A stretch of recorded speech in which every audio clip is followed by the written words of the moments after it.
تهامة. تهامة ما بين الحاضر والماضي. تهامة فرحة الماضي، جحيم الحاضر، وضياع المستقبل. ما هي تهامة؟ أين تقع تهامة؟ وما هي قصة تهامة؟ كل هذا ستكتشفونه في فيديو اليوم. تهامة منطقة يمنية تاريخية، هي عبارة عن سهل ساحلي محاذي للبحر الأحمر يمتد من الحديدة إلى جنوب المملكة العربية السعودية. تهامة تعرف تهامة سابقا بمجال الزراعة وبوفرة محصولاتها وخيراتها التي يسترزق عليها أهلها. هذه تهامة في الماضي. فما هي تهامة الواقع؟ تهامة الواقع هي واقع مأساوي سوداوي تقشعر له الأجساد، فاق أزمة الصومال سابقا. وسأترككم أعزائي مع هذا الفيديو والصور التي ستختزل الواقع المأساوي في تهامة.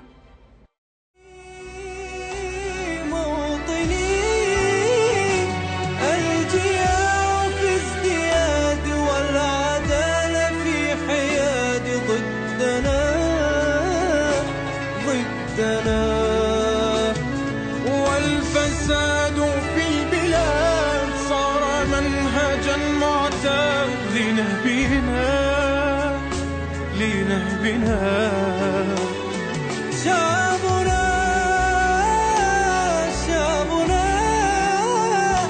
جائع مشرد عاقل مقيد جائع. احنا تعبين ننسى كل حاجة ولا ما ننسى أن احنا جياع، أن نشتري الأكل وأن ناكل اللقمة يابس، إلا أنا عليها حاجة لا أخسر لا كثير ولا قليل. وهذه حقيقة لا يعلمها إلا قلة من العرب. لا أعلم لا مبالاة أم خذلانا. تهامة اليوم أصبحت مسرحا مفتوحا لجريمة صامتة، والصور السابقة تغني عن أي كلام، إذ تشهد تهامة مأساة مجزرة بشرية ومجاعة تاريخية في ظل غياب التغطية الإعلامية وسيادة اللامنطق وشناعة الجرائم الحربية. نهبت مزارعهم ومصادر عيشهم، وأضحوا بين ليلة وضحاها بلا مأوى ولا طعام يسد رمق جوعهم، مسببا عدة أضرار صحية. تهامة اليوم أختزلها في كلمتين: الوجع المنسي. تهامة الوجع المنسي. إنني اليوم أخاطب ضمائركم وعقولكم قبل عواطفكم. إنني اليوم أخاطب الشعب اليمني الأصيل والعربي كذلك، ذلك الشخص الذي بكى وتقطع قلبه لتلك المشاهد بمختلف الشرائح الاجتماعية، لنكون يدا واحدة لدهر الظلم عن إخواننا في تهامة عبر حملة أو تغطية إعلامية تجتاح كافة مواقع التواصل الاجتماعي #سيف #تهامة، لنكون نحن أصواتهم. يجب علينا أولا أن نقوم بتوعية الناس عن ماذا يحدث في تهامة. ثانيا، إذا كان كل إعلامي، فنان، ممثل، كاتب، شاعر، رجل أعمال وطبيب وغيره استخدم فنه وعلمه لنصرة تهامة، فسنتمكن خلال فترة وجيزة من دعم المنطقة. وأكرر أن المسؤولية تقع في كاهل اليمنيين خاصة والعرب عامة، كل حسب استطاعته وطريقته. كذلك يجب علينا التعريف بتهامة عند المنظمات الإنسانية والحقوقية والجمعيات الخيرية، علنا بذلك نجد يدا تسندنا، وإن لم نجد يدا تسندنا فسنكون نحن اليد التي تسند تهامة.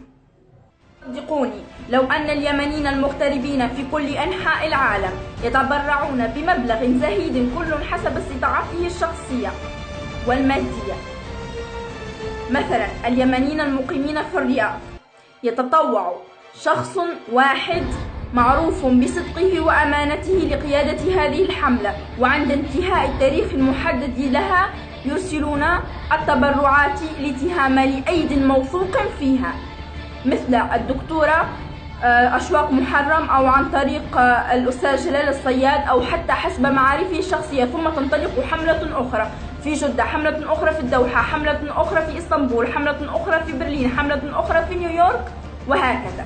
هذا مجرد اقتراح بسيط، ولكن أعلم الآن أن الأهم هو نشر هذا الفيديو أولا للتوعية، ثانيا لنشر هذا الهاشتاج نفسه المكتوب على الفيديو لكي تصل أصواتنا ونكون منبرا لأصوات إخواننا في تهامة. اليوم تهامة والحديدة، وغدا لا نعلم دور من القادم. فيا أنت يا من تنعم بالسلام وتشاهد هذا الفيديو وتقول هم سيقومون بالنيابة عني، هل سأحدث أنا أصلا فرقا؟ ما دخلي أنا؟ أعلم أنك بصمتك هذا قد خذلت القضية، وتذكر دائما أن اليمن، العراق، فلسطين، سوريا وليبيا كلهم كانوا يعيشون في أمان، فلا تعلم أبدا دور من القادم فينا، وحينها ربما لن تجد يدا تسندك. وفي النهاية أريد أن أنوه على أمر وأفتح قوسين: أنا لا أبتغي من هذا العمل لا منصبا ولا شهرة ولا ركوبا على الأحداث، سوى أمنية في قلبي بأن أرى وحدة عربية متكاملة لا تستعرف بالحدود الجغرافية البالية. وأختم قولي بأن إذا تعلقت همة المرء بما وراء العرش لناله، فيا أبطال ويا بطلات الوطن العربي فلنشحذ جميعا الهمة لنكون ميكروفونا ومنبرا لأصوات إخواننا في تهامة، ولننشر هذه الحملة لتصل لجميع أنحاء العالم. Save تهامة. We are all تهامة. Peace for تهامة. Save Tihama. We are all Tihama from Egypt. Save Tihama. We are all Tihama.